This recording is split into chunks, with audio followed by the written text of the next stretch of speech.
स्वागत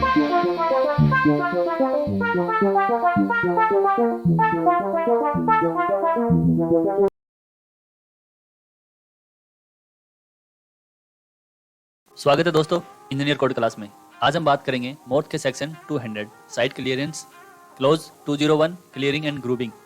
इसमें वीडियो 1 जो है हम देख चुके हैं और वीडियो 2 जिसमें हम बात करेंगे disposal of materials, measurements for payment और रेट्स। तो चलिए दोस्तों आगे बढ़े। Close 201.4 disposal of materials. All materials arising from cleaning and grooving operation shall be taken over and shall be disposed of by the contractor at stable disposal site with all leads and lifts। और टहनियां जो काटी है उन सबको एक जगह इकट्ठा करेगा और उसके बाद उनको छोटे छोटे टुकड़ों में काट लेगा और उसके बाद जहां भी इसको पहुंचाना है तो वहां पर पहुंचाने के लिए उसको उठाएगा, डंपर वगैरह में डालेगा और जहां पर लेके जाना है, डिस्पोज जहां करना है वहां पर उसको रख देगा। The disposal shall be in accordance with the local, state and central regulation. Disposal local, state और सेंट्रल रेगुलेशन के हिसाब से होगा। जो डिस्पोजल है, डिस्पोजल यानी कि ये जो रोड की साइड से जितने भी पेड़ हमने काटे हैं उनका जो मटेरियल हमने एकत्रित किया है उन सबको जो स्टेट के नियम है, लोकल जो नियम है और सेंट्रल के जो नियम है उनके अकॉर्डिंग वहां से हटाना है और सही जगह पर इनको ले जाके रखना है, या जो फॉरेस्ट डिपार्टमेंट है या इससे रिलेटेड जो भी डिपार्टमेंट है वहां ले जाकर इनको दे देना। Clause 201.5 measurements for payment. Clearing and grooving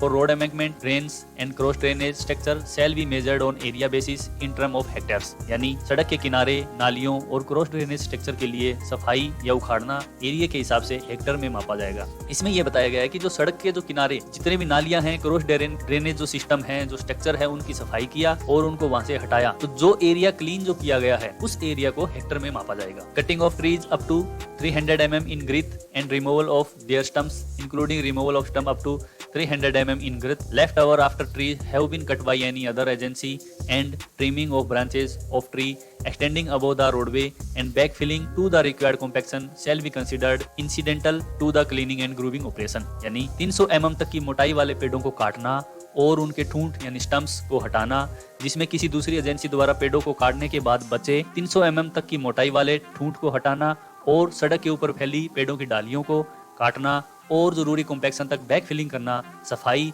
और उखाड़ने के काम का हिस्सा माना जाएगा। इसमें यह बताया गया है कि जो 300 mm तक की मोटाई के जो पेड़ हैं उन पेड़ों को काटना और उनके ठूंठ को हटाना यानी उनकी जड़ों को हटाना, काटना, जो भी रोड पर टहनियां फैली हैं उनको काटना और जहां से हमने काटा है, जड़ें निकाली हैं, वहां प्रॉपर कॉम्पैक्शन करना, बैक फिलिंग करके उनको कॉम्पैक्ट करना, वहां की सफाई करना, ये सब चीजें एक काम का हिस्सा माना जाएगा। Clearing and grubbing of borrow area shall be deemed to be a part of works preparatory to embankment construction and shall be deemed to have been included in the rates quoted for the embankment construction item and no separate payment shall be made for the same। Borrow area की cleaning and grubbing embankment बनाने की तैयारी के काम का हिस्सा माना जाएगा और इसे एम्बैंकमेंट बनाने के आइटम के लिए दिए गए रेट में शामिल माना जाएगा और इसके लिए कोई अलग पेमेंट नहीं किया जाएगा। इसमें यह बताया गया है कि जो एम्बैंकमेंट का जो हम काम करेंगे, अर्थ फिल का जो हम काम करेंगे अपने रोड पर, तो जो मिट्टी हम जहाँ से लेके आएंगे, जो भी मटेरियल हमें लेके आना स्टेबल मटेरियल बोरो एरिया से, तो उस बोरो एरिया की भी सफाई करना, उसको सही तरीके से एक्सीवेट करना और एक्सीवेट करने के बाद जो खड्डे वगैरह हो जाएंगे उनको वापिस से फिल करना, ये सब जो काम है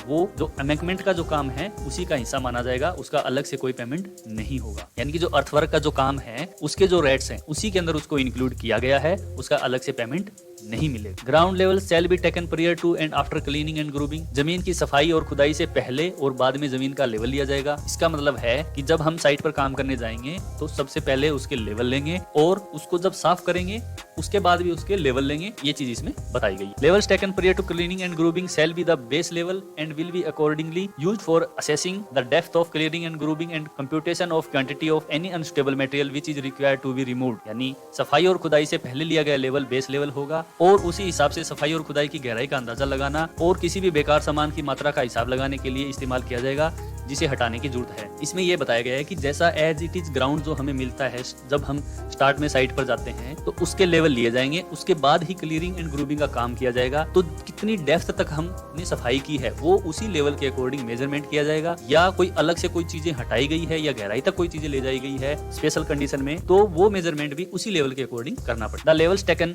subsequent to clearing and grubbing shall be the base level for computation of earthwork for embankment. यानी सफाई और खुदाई के बाद लिया गया लेवल एमेंकमेंट के लिए मिट्टी के काम के हिसाब के लिए बेस लेवल होगा। इसमें यह बताया गया है कि जो लेवल हमने लिया है और उसके बाद हमने क्लीनिंग एंड ग्रूविंग कर दी और उसके बाद जो लेवल हमने लिया है वो जो लेवल है वो एमेंकमेंट का बेस लेवल माना जाएगा। यानी कि एमेंकमेंट की जो स्टार्टिंग है वो उसी लेवल से मानी जाएगी और उसके बाद जो लेयर बाय लेयर वर्क होगा उनको हम मेजरमेंट उस हिसाब से करेंगे। Cutting of trees excluding removal of stumps and roots of trees of girth above 300 mm shall be measured in terms of number according to the grid size given below। 300 mm से ज्यादा मोटाई वाले पेड़ों की कटाई जिसमें ठूंठ और जड़ें हटाना शामिल नहीं है नीचे दिए गए मोटाई के साइज के हिसाब से मापी जाएगी। इसमें यह बताया गया है जो 300 mm से ज्यादा मोटाई वाला जो पेड़ है उसकी जो कटाई हम करेंगे जिसमें क्या है कि ठूंठ को हटाना और जड़ों को हटाना शामिल नहीं है। कई बार क्या होता है कि जड़ें और ठूंठ को हटाना उस कार्य में शामिल नहीं माना जाता है, तो उसकी जो मोटाई है उसका जो मेजरमेंट करेंगे वो किस हिसाब से करेंगे वो चीज इसमें बताई गई है। अबो 300 mm to 600 mm, above 600 mm 900 mm, above 900 mm to 180 100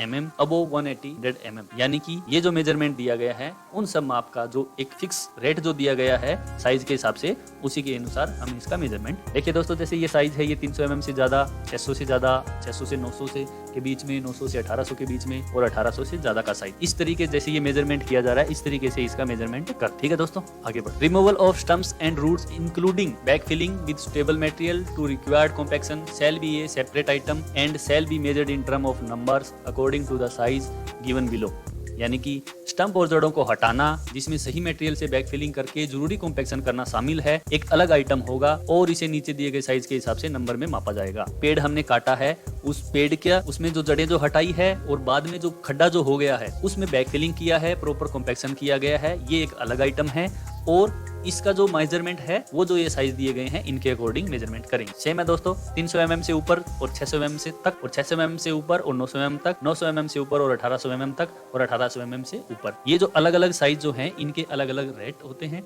और इसके अकॉर्डिंग इसकी काउंटिंग होती है और उसका मेजरमेंट इसके नंबर्स में करके और इनकी क्वांटिटी निकाल दी। पहले जो बताया गया है वो बताया गया है जिसमें हमें जड़ें वगैरह और कॉम्पैक्शन वगैरह नहीं फील करना है उस कंडीशन में, और अब इसमें जो बताया गया है उसमें काटना, छांटना, उसको हटाना, बैक फिल करना, कॉम्पैक्शन करना, ये सब चीजें शामिल हो तब क्या रेट होंगे, तो वो अलग अलग आइटम माने जाते हैं और अलग अलग रेट। ठीक है दोस्तों आगे बढ़ो। For the purpose of cutting of trees and removal of roots and stumps the girth shall be measured at a height of 1 metre above ground और at the top of the stump if the height of the stump is less than 1 metre from the ground. यानी पेड़ों को काटने और roots और stumps को हटाने के लिए परिधि को जमीन से 1 मीटर की ऊंचाई पर या अगर ठूंठ की ऊंचाई जमीन से 1 मीटर से कम है तो ठूंठ के ऊपर से मापा जाएगा। इसमें यह बताया गया है कि जो हमने पेड़ कटिंग किया है, जो पेड़ हम कट करेंगे वो अप्रोक्स 1 मीटर की हाइट से हम इसको काटेंगे। और अगर मान लो किसी कंडीशन में पेड़ कभी आंधी में या कोई अन्य कंडीशन से पेड़ ऊपर से टूट गया है और उसकी हाइट, उस टूट की हाइट 1 मीटर तक नहीं है, तो उस कंडीशन में हम उस पर से मेजरमेंट कर। Clause 201.6 rates 201.6.1 the contract unit rate for the various item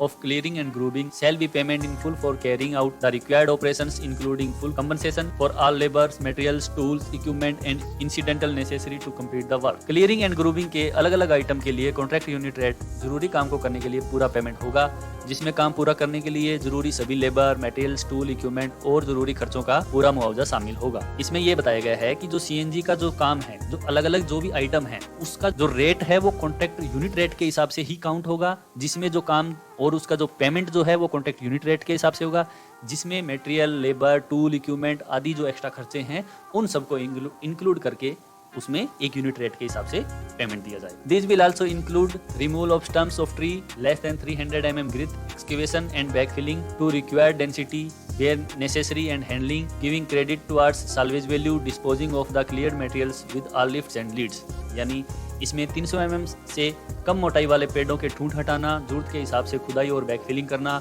और हैंडलिंग, साल्वेज वैल्यू के लिए क्रेडिट देना, साफ किए गए मटेरियल को सभी लिफ्ट या लीड के साथ डिस्पोज करना भी शामिल होगा। इसमें यह बताया गया है कि जो 300 mm से कम मोटाई वाले जो पेड़ हैं उनको हटाना, उनके ठूंठ को हटाना और जरूरत के हिसाब से खुदाई करके उनकी बैकफिलिंग करना और उनको हैंडलिंग करना और साल्वेज वैल्यू के लिए क्रेडिट देना। इसका मतलब ये है कि जो मटेरियल है हमारा, अगर उस मटेरियल को कॉन्ट्रैक्टर बेच नहीं सकता है, अगर वो बेचता है तो वो पेमेंट डिपार्टमेंट में जमा करना होगा, या अगर मटेरियल जितना भी है ले जाकर डिपार्टमेंट में देता है तो उसका कोई अलग से पेमेंट नहीं होगा, उसका कोई पेमेंट नहीं काटा जाएगा, और वहां पर साइड से सारा मटेरियल उठा के और ले जाना और जहां डिस्पोज करना है वहां पर ले जाकर उनको रखना, ये सब चीजें इसमें शामिल हो। ठीक है दोस्तों। Clearing and grubbing done in excess of 150 mm by the contractor shall be made good by the contractor at his own cost as per clause 301.3.3 to the satisfaction of the engineer prior to taking up earthwork. यानी contractor द्वारा 150 mm से ज्यादा की गई clearing और grooving को मिट्टी का काम शुरू करने से पहले इंजीनियर की संतुष्टि के लिए क्लॉज 301.3.3 के अनुसार कॉन्ट्रैक्टर को अपने खर्च पर ठीक करना होगा। अगर सीएनजी के दौरान मान लो कि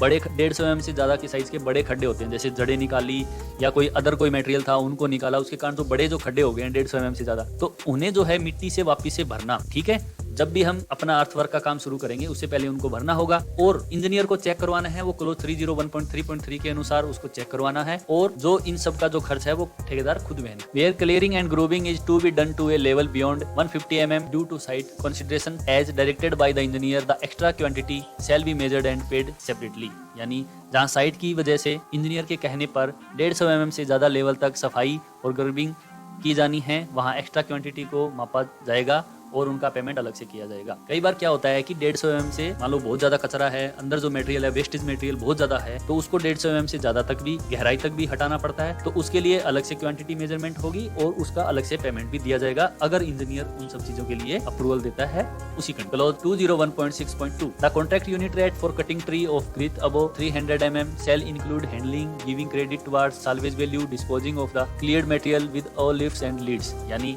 300 mm से ज्यादा मोटाई वाले पेड़ों को काटने के लिए कॉन्ट्रैक्ट यूनिट रेट में हैंडलिंग साल्वेज वैल्यू के लिए क्रेडिट देना और साफ किए गए मटेरियल को सभी लिफ्ट और लीड के साथ डिस्पोज करना शामिल होगा। इसमें यह बताया गया है जो 300 mm से ज्यादा की मोटाई के जो पेड़ हैं उनको जो कॉन्ट्रैक्ट यूनिट रेट है उसके अकॉर्डिंग उसको डिपार्टमेंट में जमा करना है और उसकी जो वैल्यू है उसके लिए क्रेडिट देना। यानी अगर कॉन्ट्रैक्टर मटेरियल डिपार्टमेंट में जमा कराता है तो उसको अलग से उसका कोई पेमेंट नहीं मिलता है क्योंकि वो प्रॉपर्टी होती है डिपार्टमेंट की, लेकिन उसको साफ किए गए मटेरियल को हटाना, लिफ्ट करना, डिस्पोज करना आदि इन सब के लिए जो रेट डिसाइड किए गए हैं वो रेट उनको मिलेगा। बाकी मटेरियल सारा डिपार्टमेंट में जमा करो। Clause 201.6.3 the contract unit rate for removal of stumps and roots of trees girth above 300 mm shall included excavation and backfilling with stable material to required compaction handling giving credit towards salvage value disposing of the cleared material with all lifts and leads. यानी 300 mm से ज्यादा मोटाई वाले पेड़ों के ठूंठ और जड़ों को हटाने के लिए कॉन्ट्रैक्ट यूनिट रेट में खुदाई और जरूरी कॉम्पैक्शन के लिए सही मटेरियल से भरना,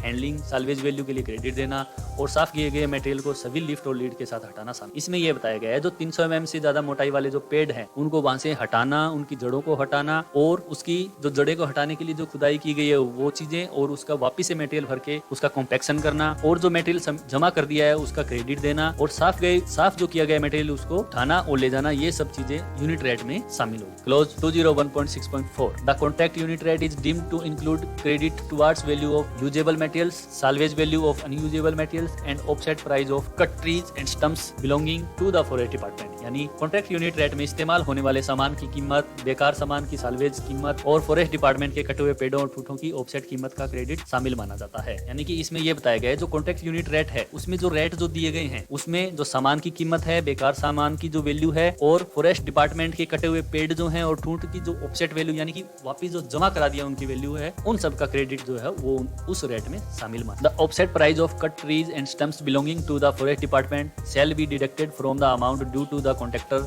and deposited with the state forest department. यानी फॉरेस्ट डिपार्टमेंट के कटे हुए पेड़ों को ठूठों की ऑफसेट कीमत कॉन्ट्रैक्टर को मिलने वाली रकम से काटकर स्टेट फॉरेस्ट डिपार्टमेंट के पास जमा कर दी जाएगी। इसमें यह बताया गया है कि जो रेट दिए गए थे उसमें से जो लकड़ी जो है जितनी भी है डिपार्टमेंट में अगर जमा करा दी है तो उसकी जो वैल्यू थी उनको काटकर जो कॉन्ट्रैक्टर का प्राइस बनता है वो प्राइस कॉन्ट्रैक्टर को दे दिया जाए, बाकी जो प्राइस है वो स्टेट फॉरेस्ट डिपार्टमेंट के पास जमा हो जाए। In case the cut trees and stumps are required to be deposited with the forest department the contractor shall do so and no deduction towards the offset price shall be affected. यानी अगर कटे हुए पेड़ और ठूंठ forest department के पास जमा करने हैं तो कॉन्ट्रैक्टर को ऐसा करना होगा और ऑफसेट प्राइस में कोई कटौती नहीं की जाएगी। कई बार क्या होता है कि जो प्राइस जो होते हैं वो इस हिसाब से होते हैं कि उसमें काटने का, ले जाने लाने का जो प्राइस है वो दिया जाता है और जो मटेरियल होता है उसका प्राइस इंक्लूड नहीं होता, तो उसमें किसी भी प्रकार का कोई डिडक्शन नहीं होता है अगर वो मटेरियल यानी कि जो लकड़ी है अगर डिपार्टमेंट के पास जमा कर दी गई। The offset price shall be as per guidelines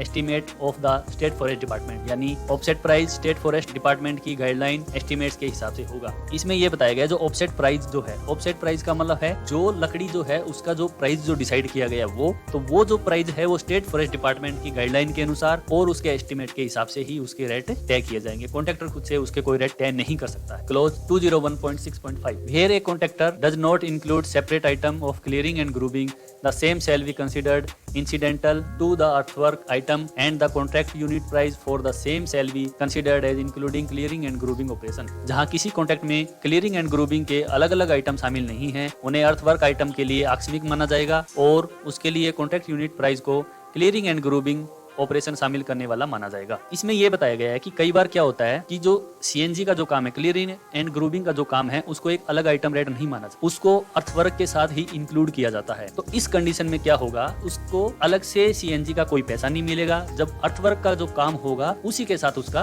payment किया जाए। थैंक यू दोस्तों, मिलते हैं नेक्स्ट वीडियो में।